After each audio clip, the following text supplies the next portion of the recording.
What's that? Sirens. There could be some lunatic in the neighborhood. We should get out of here.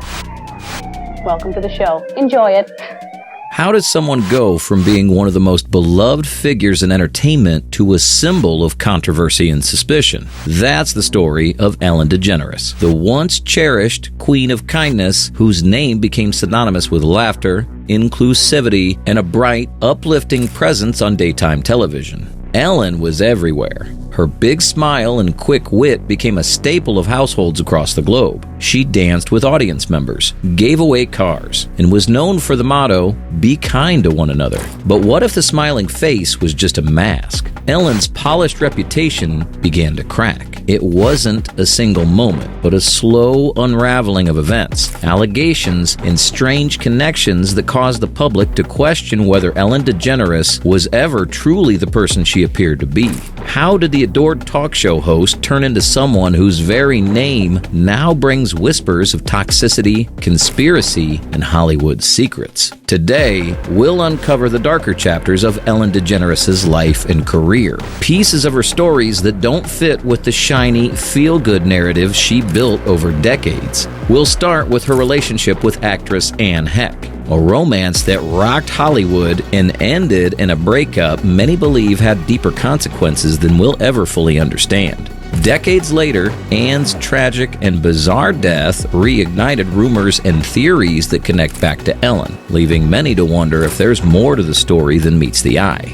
Then there's the infamous workplace scandal, a moment when Ellen's on-screen kindness was overshadowed by claims of cruelty and a toxic environment behind the scenes. Former employees came forward with accusations of mistreatment, intimidation, and hypocrisy, painting Ellen as someone very different from the bubbly host she played on TV. Was her "be kind" message genuine, or was it carefully constructed to maintain a facade? We'll also dive into some of the more mysterious and shadowy connections in Ellen's Hollywood career.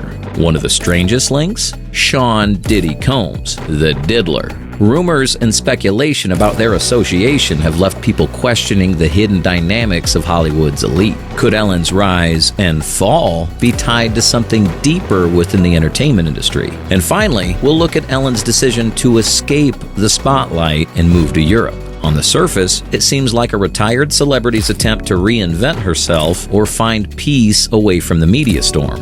But could there be another reason? Did the controversies surrounding her career finally become too much to bear? Or is there something else she's running from? Ellen DeGeneres' story is no longer just about a celebrity who lost favor with the public. It's about how fame, power, and carefully constructed personas can hide a much darker truth. This is the tale of Ellen's dark side, a side filled with unanswered questions, broken relationships, workplace betrayals, and connections that leave us wondering just how deep the story goes. So, how did America's sweetheart fall so far? To answer that, we'll have to look beyond the laughter and the dancing and into the shadows of Ellen DeGeneres' career, where the truth might be stranger and darker than fiction. This is Hollywood Hell. I'm happy. You seem like a great crowd. Of course, you never know. Never can tell. You ever do that? You ever try to judge a situation? You're totally wrong. You find out later.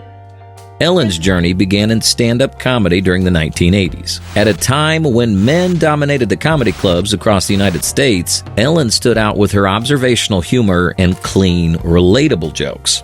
I thought, I wonder if he spends all of his money on his car to try to impress people, you know, and just really lives in some little shack. So I followed him home. And anyway, beautiful neighborhood, incredible. I barely got through the gates before the security guard was shutting them. Unlike other comics who thrived on edginess, Ellen's humor felt warm, approachable, and lighthearted, earning her a growing fan base. Her big break came in 1986 when she performed on The Tonight Show starring Johnny Carson. At the time, Carson's approval was like receiving a golden ticket in the entertainment world. He famously invited Ellen to sit on the couch, a rare honor that signified she had made it. That's very clever and very fresh, and Well, that's wonderful hearing that from you. will you come back with us soon? I would love to. Okay, you got an open invitation. Oh, thank you. Okay, Al. This appearance launched her career, earning her national recognition and opening doors to opportunities in television and film. In the 1990s, Ellen took a huge step forward by starring in her own sitcom. The show premiered in 1994 and was a hit, with its charming humor and Ellen's natural likability at the center. But the defining moment came in 1997 during the show's 4th season. Ellen DeGeneres made history when both she and her on-screen character, Ellen Morgan, came out as gay. I'm afraid to tell people. Susan, I'm gay. At the time, coming out publicly as gay was an enormous risk, especially for someone in the entertainment industry. Ellen was the first major Hollywood star to do so, and the announcement shook the nation. Some applauded her bravery, seeing her as a trailblazer for the LGBTQ+ representation, while others criticized or shunned her, arguing that such openness had no place on television. The backlash was intense. Advertisers pulled out from representing her, and the conservative media attacked her relentlessly. Ellen's career seemed to stall. In 1998, just 1 year after coming out, Ellen's sitcom was canceled. Throughout this time, she faced years of rejection, struggling to find work. But in the long run, her decision to come out would make her an icon in the LGBTQ+ community. Ellen DeGeneres became a symbol of resilience, someone who had risked everything to live her truth.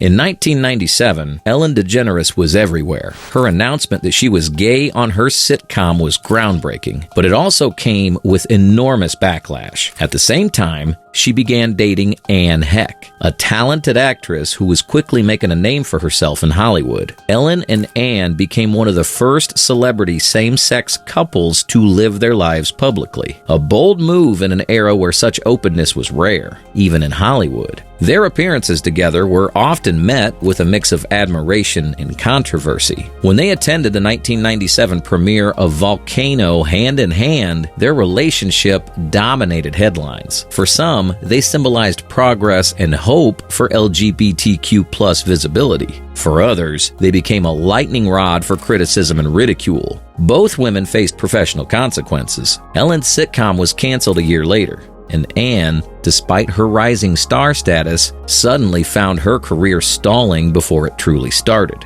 Anne's decision to support Ellen during this time was courageous, but it came at a cost. The media targeted her relentlessly, questioning her sexuality and labeling her as unstable. Hollywood executives, afraid of the public backlash, began to distance themselves from her. This was particularly evident when Anne was cast opposite Harrison Ford in 6 Days, 7 Nights. At the time, some executives questioned whether audiences would believe Anne as a romantic lead given her relationship with Ellen. For Ellen, the relationship was also pivotal. She later described Anne as the person who helped her embrace her true self and navigate the challenges of coming out publicly. However, cracks began to show as the pressure on their relationship mounted. The couple's high-profile romance ended in 2000, and both women moved on. Ellen eventually finding lasting love with actress Portia de Rossi, and Anne struggling to rebuild her life and career. After her split from Ellen, Anne Heche's life took a downward turn that played out in both the media and her personal struggles. Not long after their breakup, Anne was involved in a bizarre incident that fueled speculation about her mental health. In 2000,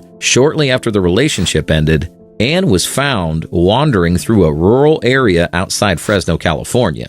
She entered a stranger's home, made strange claims about being from another planet, and later explained that she'd been under severe emotional distress. While Anne later wrote in her memoir, Call Me Crazy, that she had endured years of childhood trauma, the public narrative surrounding her mental health overshadowed her career.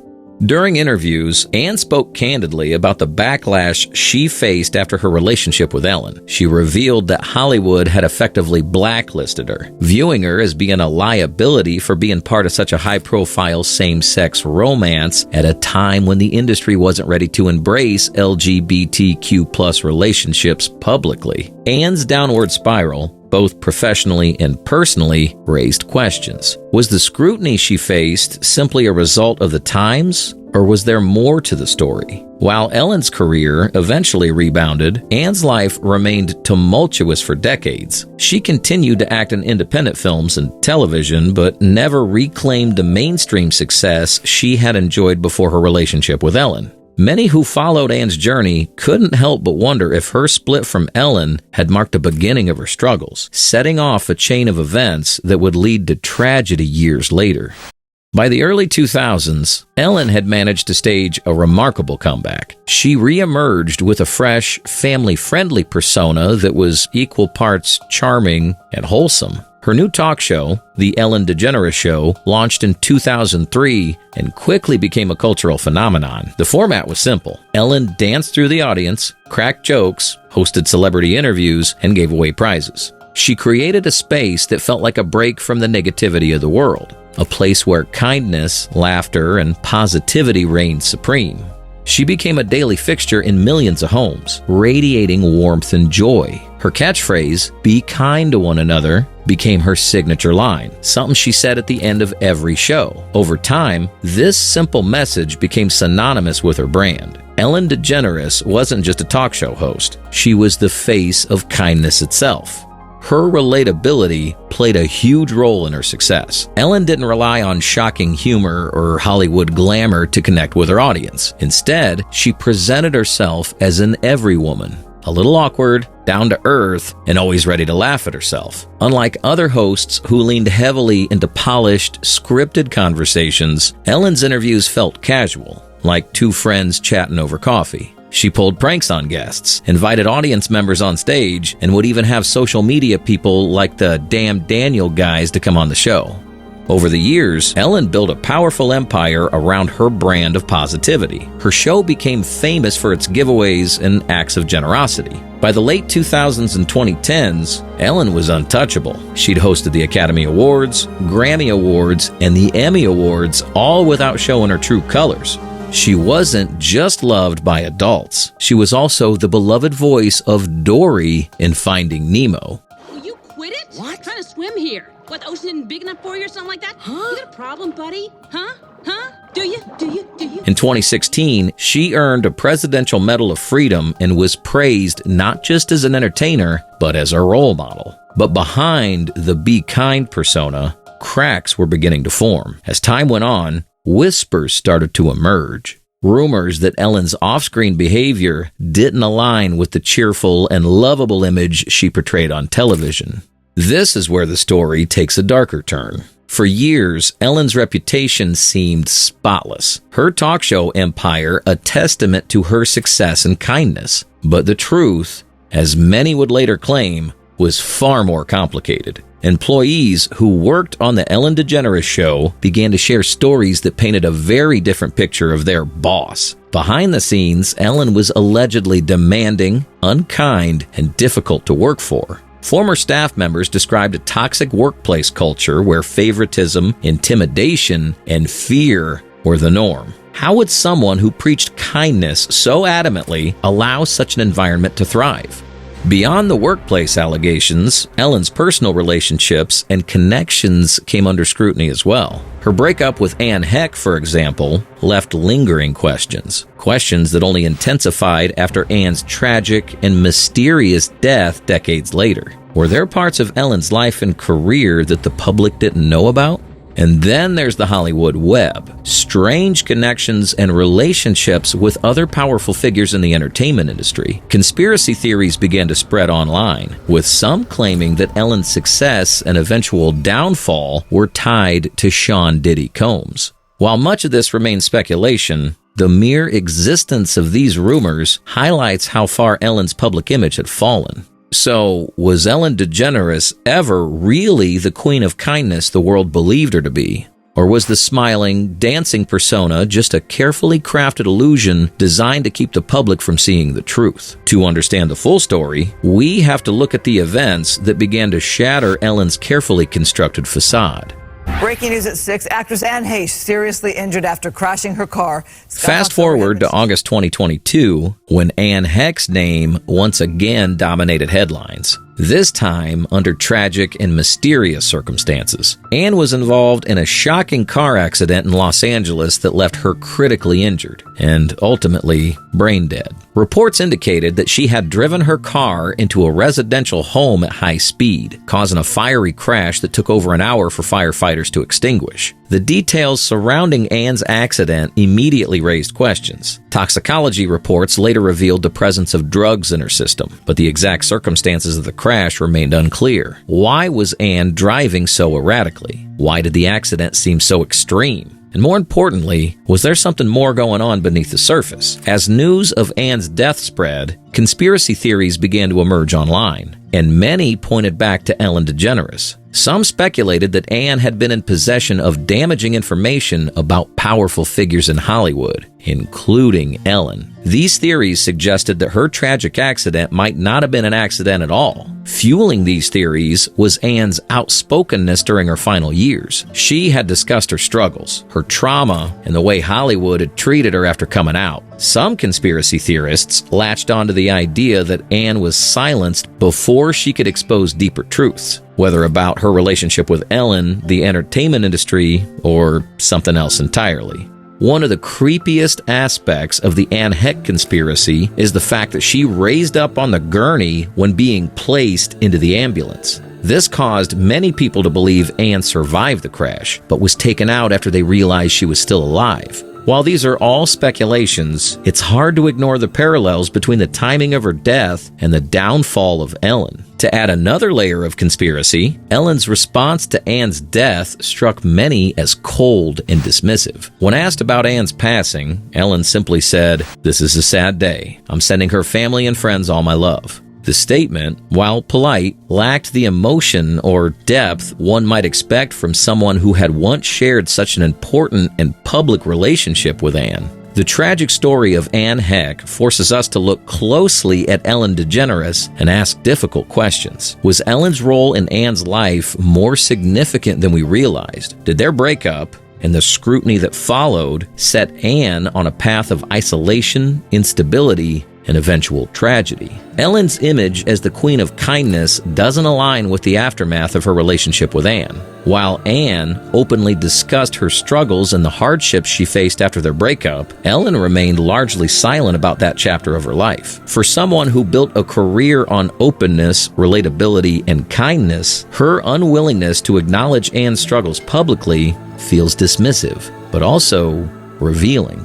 The conspiracy theories surrounding Ann's death, while unproven, speak to a larger truth. The cracks in Ellen's carefully crafted image were beginning to show. Her role in Ann's life, combined with her later controversies, has led many to question whether the Be Kind persona was ever real. Ann Heche's life and death remain shrouded in mystery. But one thing's clear. Her relationship with Ellen marked a turning point, not just for Ann, but for the way the world would come to see Ellen DeGeneres. Ellen's rough.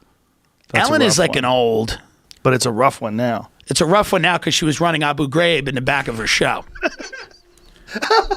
That's a rough one. In 2018, the carefully crafted image of Ellen DeGeneres as the Queen of Kindness began to show its first signs of wear. A New York Times profile titled "Ellen DeGeneres is not as nice as you think" hinted at a persona that diverged from her on-screen charm. This article marked the beginning of a shift in public perception, as it dared to question the authenticity of Ellen's famously affable demeanor. The profile touched on rumors that Ellen's real-life behavior didn't align with her nice on-camera persona. When confronted with these allegations, Ellen's response was defensive. "That bugs me if someone's saying that because it's an outright lie," she stated emphatically. She went on to assert that from day one, she had established a rule that everyone working on her show would be happy and proud of their workplace, or they shouldn't work there at all.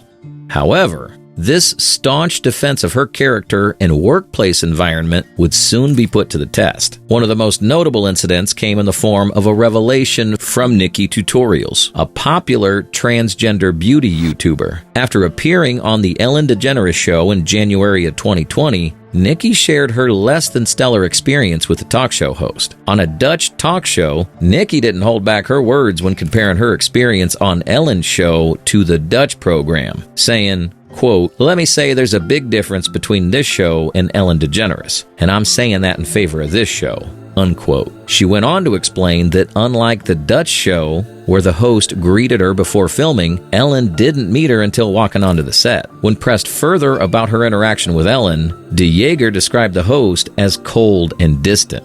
This characterization stood in stark contrast to the warm, dancing Ellen that millions of viewers had come to know and love through their television screens. In a later interview with Dutch magazine NC, she provided more details about her time on the show. According to Nikki, upon arrival at the studio, she was greeted not with the warmth and excitement one might expect, but by an angry, overworked intern. Quote, call me naive, but I kind of expected to be welcomed with confetti cannons. Welcome to the Ellen DeGeneres Show. But instead, I was greeted by an angry intern who was a bit overworked. Unquote, she revealed. The YouTuber's disappointment didn't end there. She noted that she wasn't given the same VIP treatment as other guests on the show. On one occasion, she shared that she wasn't allowed to use the bathroom closest to her because it was reserved for the Jonas Brothers. She summed up her experience with a poignant comparison. Quote, I was expecting a Disney show, but I got Teletubbies after dark. Unquote. This vivid description encapsulated the stark difference between the show's public image and the reality behind the scenes. While Nikki's account was certainly damaging, it might have been dismissed as an isolated incident if not for what happened next. In March 2020, a Twitter thread that would prove to be a tipping point in Ellen's public image crisis went viral. Comedian Kevin T. Porter initiated the thread, describing Ellen as, quote, notoriously one of the meanest people alive, unquote. Porter's tweet invited people to share their own stories about Ellen's alleged meanness, promising to match each story with a $2 donation to the Los Angeles Food Bank. What followed was an avalanche of responses, with nearly 2,000 people contributing their own accounts of negative interactions with the talk show host. These stories ranged from allegations of Ellen berating staff members to claims of her engaging in diva-like behavior. While the veracity of each individual story couldn't be confirmed, the sheer volume of responses painted a troubling picture. It suggested that the rumors of Ellen's less-than-kind behavior weren't isolated incidents, but potentially part of a larger pattern. One user commented, quote, when I was 15, the Ellen Show was doing a contest of fans making a bust of her and sending it to her. I worked so hard on this and even wrote her a letter. Weeks later, she used it as a prop in a game and gave it away to a random person with $500 attached to the bottom. Unquote. As these cracks in Ellen's image continued to widen, they set the stage for even more serious allegations that would soon follow. The once beloved talk show host was about to face a storm of controversy that would shake the very foundations of her empire. This dissonance between public image and private behavior raised questions about the nature of celebrity culture and the personas that public figures construct. It forced many to confront the uncomfortable reality that the personalities we invite into our homes through our television screens may not always be who they appear to be. The Queen of Kindness was about to face her greatest challenge yet, as the carefully constructed world of the Ellen DeGeneres Show teetered on the brink of downfall. It was October 4th. October 4th. And how was the party? I wasn't invited. Actually, no, that's not the truth, Ellen. You were invited. Last time I was on the show, last year, you gave me a bunch of shit about not inviting you, but I didn't even know you wanted to be invited. In July 2020, the carefully constructed image of the Ellen DeGeneres Show came crashing down. A bombshell report from BuzzFeed News exposed a toxic work environment that had been festering behind the scenes of the popular daytime talk show for years. The horror stories keep coming. One guest on the show telling Inside Edition that she was told, whatever you do, don't be funnier than Ellen. This expose would set off a chain of events that would ultimately lead to the downfall of one of television's most beloved figures. The BuzzFeed report was published on July 16, 2020. It was the result of interviews with one current and 10 former employees of the Ellen DeGeneres Show. These individuals painted a picture of a workplace that was far from the joyful, dance-filled environment viewers saw on their screens. Instead, they described an atmosphere dominated by racism, fear, and intimidation. The allegations were wide-ranging and deeply troubling. Employees reported experiencing racist comments and actions, as well as what they termed microaggressions. One former black employee recounted being called into a meeting with executive producer Ed Glavin after she had raised concerns about the use of the term spirit animal and suggested that the show's staff receive diversity and inclusion training. Instead of addressing her concerns, she was reprimanded for her objections and told that she was walking around looking resentful and angry. This led her co-workers to distance themselves from her, making her regret saying anything. This incident was far from isolated. Other employees reported being fired after taking medical leave or bereavement days to attend family funerals. The fear of retaliation was so pervasive that most of the former employees interviewed by BuzzFeed requested anonymity, fearing that speaking out could have negative consequences for their careers in the entertainment industry. While Ellen's "Be Kind" mantra was plastered across merchandise and repeated on air, employees described a culture of fear and favoritism. Some staff members even claimed they were instructed not to speak to DeGeneres if they saw her around the office. As shocking as these revelations were, they were just the tip of the iceberg. On July 30th, 2020, BuzzFeed News published a second report that further shook the foundations of the Ellen empire. This article detailed allegations of sexual misconduct against several top producers on the show. Dozens of men and women who worked behind the scenes at the Ellen DeGeneres Show came forward with stories of sexual harassment and misconduct by top executive producers. The allegations primarily centered around head writer and executive producer Kevin Lehman, executive producer Ed Glavin, and co-executive producer Jonathan Norman. Lehman was accused of numerous acts of sexual misconduct, including groping and propositioning employees. One ex-employee alleged that Lehman asked for oral sex at a company party in 2013, while another claimed to have seen Lehman grope and kiss male employees, as well as grab a production assistant's penis. Gavin, who'd already been implicated in the earlier report about the toxic work environment, was accused of creepy touching and leading with intimidation and fear. 5 former employees stated that Glavin would touch them in a way that made him feel uncomfortable by placing his hand around their lower waist. Norman was accused of grooming a former employee by taking him to concerts and other work-related perks, before one night attempting to perform oral sex on him. 3 of the employee's former colleagues corroborated that he'd told him about the incident at the time. These allegations of sexual misconduct added a new, even more disturbing dimension to the controversy surrounding the show. It was no longer just about a toxic work environment, but about serious abuses of power and criminal behavior. The response from the accused was swift, but did little to calm the growing storm. Lehman adamantly denied any kind of sexual impropriety in a statement to BuzzFeed News. Norman also denied all allegations against him, but Glavin did not respond to any requests for comments.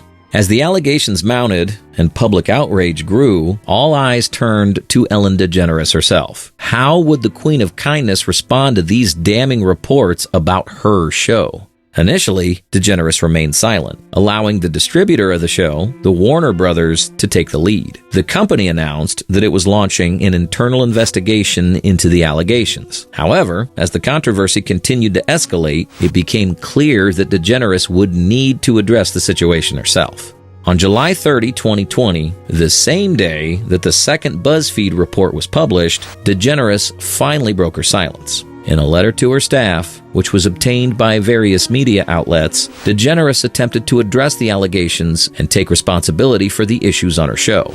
On day 1 of our show, I told everyone in our first meeting that the Ellen DeGeneres Show would be a place of happiness. No one would ever raise their voice, and everyone would be treated with respect, DeGeneres wrote. Obviously, something changed, and I'm disappointed to learn that this has not been the case. DeGeneres went on to say that she'd relied on others to manage the day-to-day operations of the show as it grew, and that clearly some didn't. She promised that things would now change and that she was committed to ensuring that the issues would not happen again. However, critics were quick to point out that DeGeneres' response seemed to deflect responsibility onto others rather than fully owning up to her role in allowing a toxic culture to develop. Her claim that she was unaware of the issues on her own show struck many as implausible, given the severity and pervasiveness of the alleged misconduct. DeGeneres' initial response did little to stem the tide of criticism. As more stories continued to emerge, the disconnect between her public persona and the reality behind the scenes became increasingly apparent. The fallout from the controversy was swift and severe. Advertisers began to distance themselves from the show,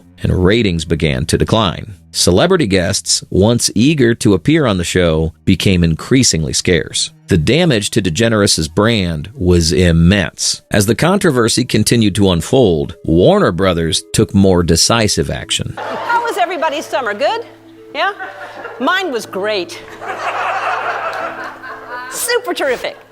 On August 17, 2020, it was announced that the 3 top producers, Ed Glavin, Kevin Lehman, and Jonathan Norman, had been fired from the show. This move was seen as a necessary step in addressing the allegations and attempting to salvage the show's reputation. DeGeneres announced the overhaul in a video meeting with staff, reiterating her apology and stating that an internal investigation was underway. "I'm so sorry for what this has become," she reportedly told her staff, according to The Hollywood Reporter. However, the firing of the producers did not put an end to the controversy. Questions remained about how much DeGeneres knew about the toxic culture on her show and why she'd not done more to address it earlier. As the 18th season of the Ellen DeGeneres Show approached, all eyes were on Ellen to see how she would address the controversy on air. When the show returned in September 2020, DeGeneres used her opening monologue to speak directly to viewers about the allegation.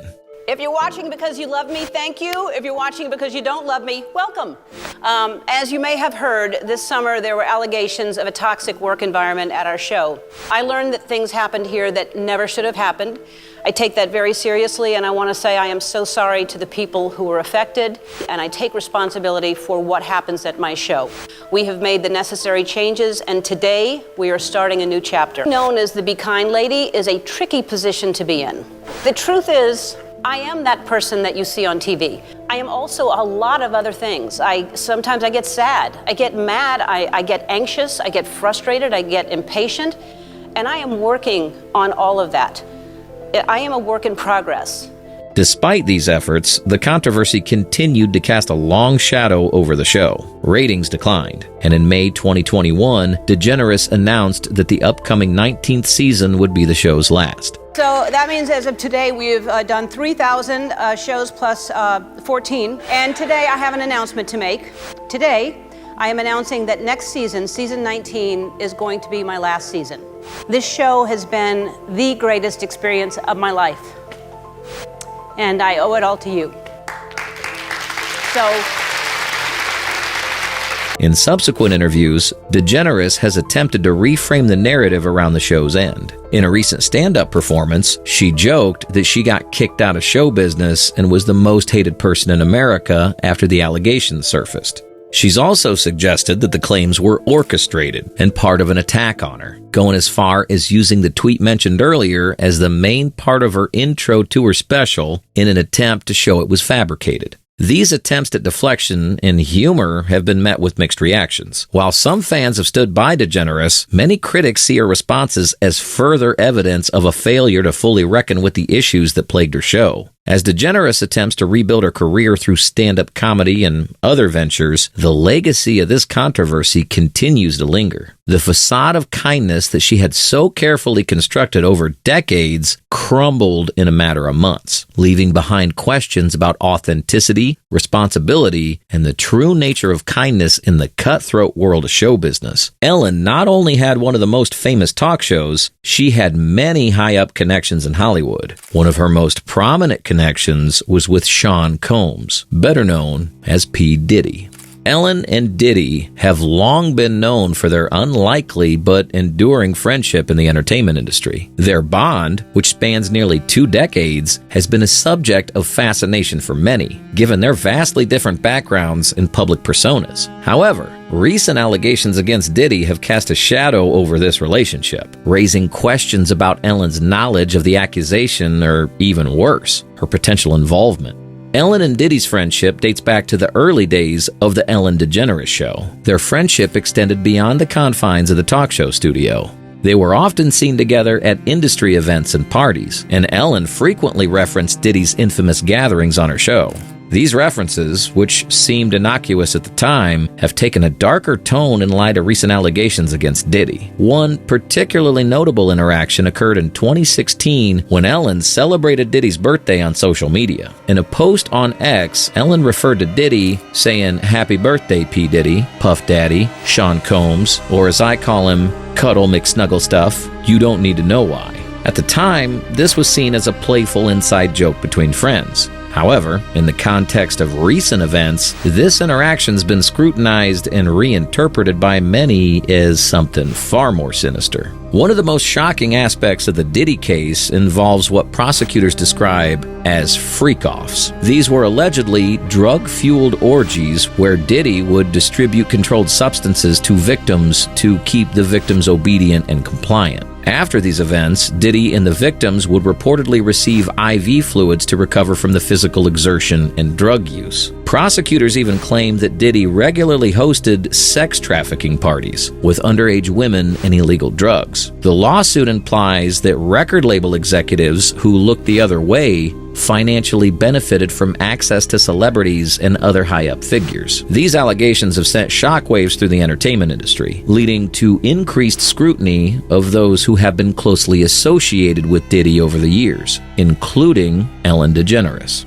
As the allegations against Diddy have come to light, there's been growing speculation about what Ellen DeGeneres may have known about her friend's alleged activities. This speculation is fueled by several factors. First off, the frequency of the interactions. Diddy appeared on Ellen's show 17 times over the years. This frequent interaction suggests a level of closeness that has led some to question whether Ellen could have been entirely unaware of Diddy's behavior. Secondly, there's the references to Diddy's freak-offs. These parties have been an open secret in Hollywood, but in light of recent allegations, we now know that these parties were possibly a drug-fueled cover-up for sex trafficking and manipulation. But Ellen's mention of the parties isn't even the weirdest part. It's the cryptic social media posts that she would tag Diddy in. The 2016 birthday post where Ellen referred to Diddy as Cuddle McSnugglestuff has been re-examined in light of recent events. The cryptic nature of the post and the suggestion of an inside joke have led some to speculate about the true nature of their relationship.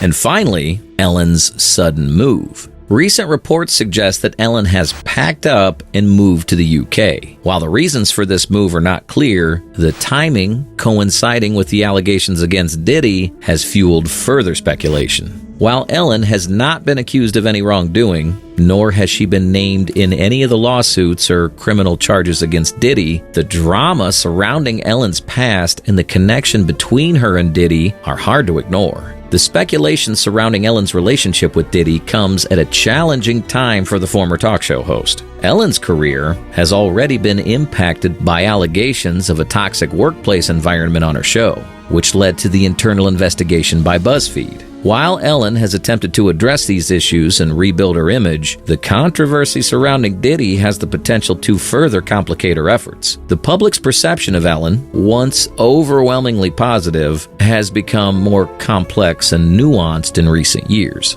The situation raises larger questions about celebrity friendships, accountability, and the responsibility of public figures. How much should we expect celebrities to know about their friends' private lives and behaviors? At one point, does association become complicity? Moreover, the case highlights the often stark contrast between public personas and private realities in the entertainment industry.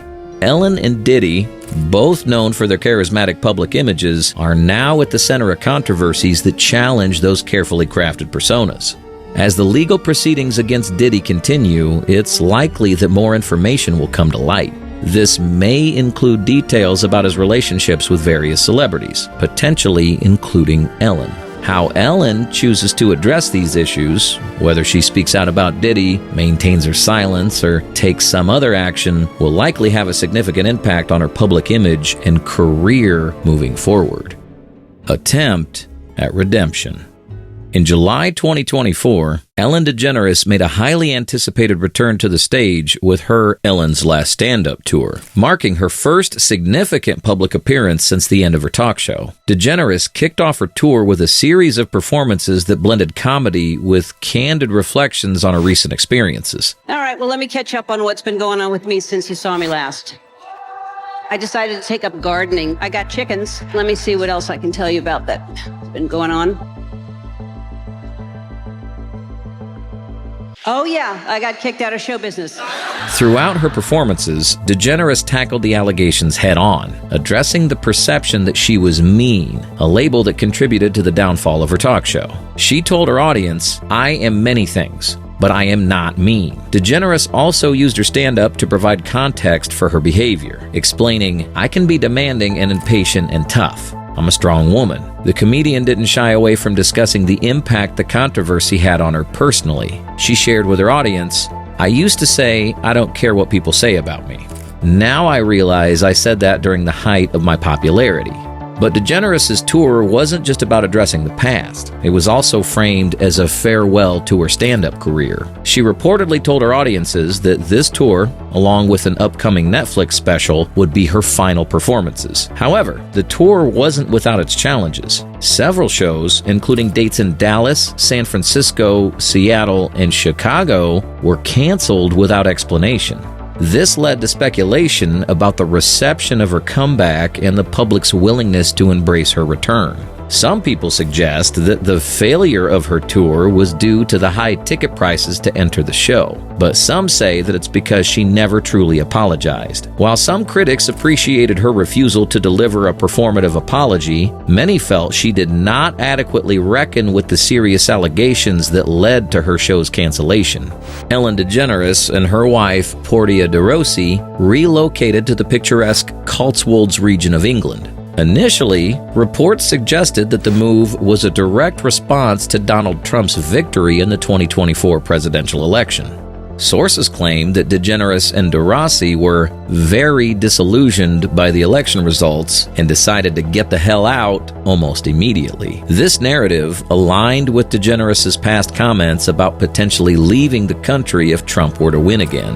However, as more details emerged, it became clear that the couple's decision to move was more complex than a simple reaction to political events. An insider revealed to the Daily Mail, "Make no mistake about it, this is DeGeneres and Portia's retirement. Neither of them have any projects lined up." After facing significant backlash and controversy in recent years, particularly regarding allegations of a toxic work environment and her Diddy connection, DeGeneres may have seen this as an opportunity for a fresh start. Adding to the intrigue, reports suggest that DeGeneres and de Rossi have been planning this move for some time. They had purchased their new home in England ahead of the U.S. election, indicating that the decision wasn't as spontaneous as initially portrayed. This pre-planning hints at a more calculated approach to their departure, possibly as part of a larger strategy to reshape DeGeneres' public persona. The couple's choice of location is also odd.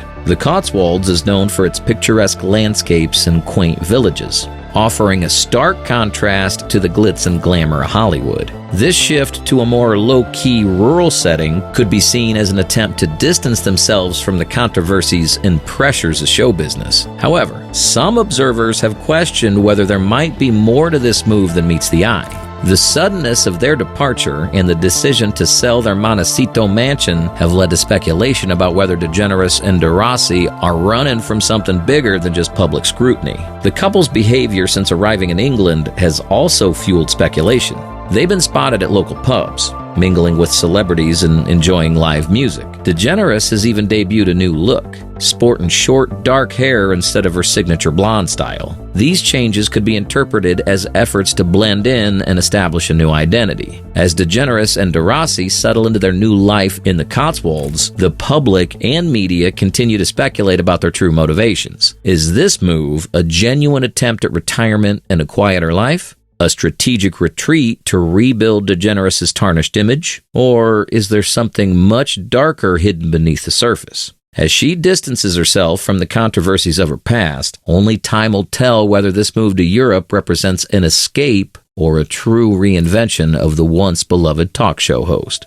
As we conclude our deep dive into the tumultuous journey of Ellen DeGeneres, we find ourselves at a crossroads of reflection and revelation. The story of Ellen is not just one of fame and fortune. It's a complex narrative woven with threads of kindness, controversy, and the stark realities of celebrity culture. From her rise as a groundbreaking comedian to her reign as the beloved host of the Ellen DeGeneres Show, Ellen captivated audiences with her charm and humor. Yet, as we've explored, the very persona that endeared her to millions began to unravel under the weight of serious allegations and revelations about the toxic environment behind the scenes. Ellen's abrupt move to Europe adds another layer to this intricate story. Is it an escape from scandal, a quest for reinvention, or perhaps a strategic retreat from a landscape that's become increasingly hostile? Whatever her motivations, this chapter in her life serves as a reminder that even the most adored figures can face scrutiny and backlash when the facade begins to crack. In a world where kindness is often preached but not always practiced, Ellen's narrative challenges us to think critically about the messages we receive from our idols. It compels us to question whether we truly know the people behind the personas we celebrate. As her story unfolds, we will undoubtedly witness further developments that will shape her legacy and impact our understanding of what she truly knew.